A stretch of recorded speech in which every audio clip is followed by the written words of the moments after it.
ನೀವು ಏನು ಅಂತ ನೀವು ಯೋಚನೆ ಮಾಡ್ತೀರಿ ನೋಡಿ, ಅದು ನೀವಲ್ಲ ಅಂತೆ. ನೀವು ಏನನ್ನ ಯೋಚನೆ ಮಾಡ್ತೀರೋ ಅದೇ ನೀವಂತೆ. ತಲೆ ಒಳಗಡೆ ಹೋಗ್ತಾ ಇಲ್ಲ ಅಲ್ಲ, ಬಾಲ ಮಾತ್ರ ಉಳ್ಕೊಂಡಿದೆ ಸ್ವಲ್ಪ.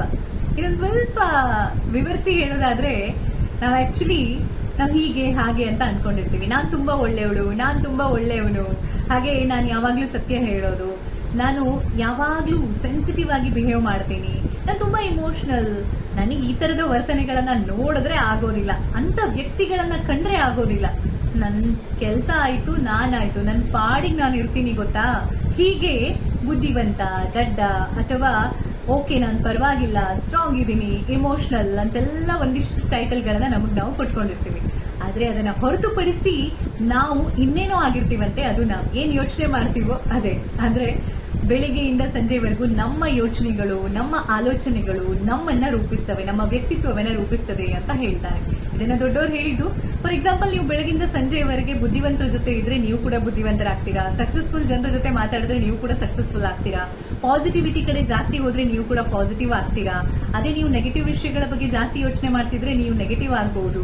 ಅಂಡ್ ಅದೇ ತರಹ ಜೀವನದಲ್ಲಿ ಸಾಧನೆ ಮಾಡ್ತೀನಿ ಅಂತ ಹೊರಟ್ರೆ ಖಂಡಿತ ಸಾಧನೆ ಮಾಡಬಹುದು. ನನ್ನಿಂದ ಆಗೋದಿಲ್ಲ, ನಮ್ಮ ಮನೆಯಲ್ಲಿ ಎಲ್ರಿಗೂ ಹೀಗೆ, ನನಗೂ ಹಾಗೆ ಆಗುತ್ತೆ ಅನ್ನುವಂತಹ ನೆಗೆಟಿವ್ ಯೋಚನೆಗಳು ನಿಮ್ಮಲ್ಲಿದ್ರೆ ಖಂಡಿತ ಅದೇ ಆಗುತ್ತೆ.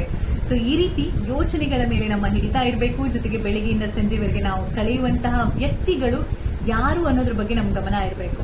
ಪಾಸಿಟಿವ್ ವ್ಯಕ್ತಿಗಳ ಜೊತೆ ಇದ್ರೆ ಪಾಸಿಟಿವ್ ಆಗ್ತೀವಿ, ನೆಗೆಟಿವ್ ಇದ್ರೆ ನೆಗೆಟಿವ್ ಆಗ್ತೀವಿ. ಅದೇ ತರಹ ನಾವು ಓದುವಂತಹ ಪುಸ್ತಕಗಳು, ನಾವು ನೋಡುವಂತಹ ವಿಡಿಯೋಸ್ಗಳು, ನಾವು ಓದುವಂತಹ ನ್ಯೂಸ್ಗಳು, ಯಾವ ವಿಚಾರದ ಬಗ್ಗೆ ನಾವು ಮನಸ್ಸಲ್ಲಿ ಯೋಚನೆ ಮಾಡ್ತಾ ಇರ್ತೀವಿ ನೋಡಿ, ಅದೇ ನಾವಾಗೋದು. ಸೊ ಯಾವ್ದಾಗ್ಬೇಕು, ಯಾವ್ದಾಗಬಾರ್ದು ಅನ್ನುವಂತಹ ಒಂದು ಡಿಸಿಷನ್ ನಮ್ ಕೈಯಲ್ಲಿದೆ. ಆಯ್ಕೆ ಮಾಡ್ಕೊಳ್ಳುವಾಗ ಸ್ವಲ್ಪ ಹುಷಾರು ತಪ್ಪಿದ್ರೆ ನಮ್ಮ ಇಡೀ ಜೀವನವೇ ಉಲ್ಟಾ ಆಗೋಗ್ಬಿಡ್ಬಹುದು.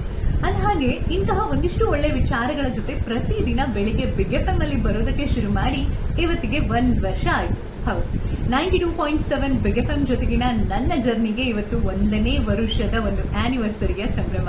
ಅಂಡ್ ಇಲ್ಲಿವರೆಗೂ ನನಗೆ ಸಪೋರ್ಟ್ ಮಾಡಿದಿರಾ, ನಿಮ್ಮ ವಿಶಸ್, ನಿಮ್ಮ ಹಾರೈಕೆ ಎಲ್ಲವೂ ಕೂಡ ನನ್ನನ್ನ ಇನ್ನಷ್ಟು ಮತ್ತಷ್ಟು ಮೋಟಿವೇಟ್ ಮಾಡ್ತಾ ಇದೆ. ಅಂಡ್ ವಿಡಿಯೋಸ್ ಕೂಡ ನೋಡ್ತಾ, ಅವುಗಳಿಗೆ ಕಮೆಂಟ್ ಮಾಡ್ತಾ, ನಿಮ್ಮ ಮನಸ್ಸಿನ ಮಾತುಗಳನ್ನ ಕೂಡ ನನಗೆ ಶೇರ್ ಮಾಡ್ತಾ ಇರ್ತೀರಾ. ಅದೆಲ್ಲದಕ್ಕೂ ನಾನು ಯಾವಾಗ್ಲೂ ಚಿರಋಣಿಯಾಗಿರ್ತೀನಿ. ಹಾಗೆ ಇವತ್ತು ನಿಮ್ ಜೊತೆ ಹೇಳ್ಕೊಳ್ಳೋಣ ಅಂತ ಅನ್ನಿಸ್ತು. ರೇಡಿಯೋ ಪಯಣದಲ್ಲಿನ 10 ವರ್ಷಗಳಲ್ಲಿ ಇದೀಗ 1 ವರ್ಷದ ಹರೆಯ ಬಿಗ್ ಎಫ್ ಎಂ ಜೊತೆಗಿನ ಪಯಣಕ್ಕೆ. ಹಾಗೆ 92.7 ಬಿಗ್ ಎಫ್ ಎಂ ಅಲ್ಲಿ ನೀವು ಪ್ರತಿದಿನ 8 ಗಂಟೆಯಿಂದ 11 ಗಂಟೆವರೆಗೂ ನನ್ನ ವಾಯ್ಸನ್ನ ಕೇಳಬಹುದು. ಯೋಚನೆ ಯಾಕೆ, ಚೇಂಜ್ ಓಕೆ.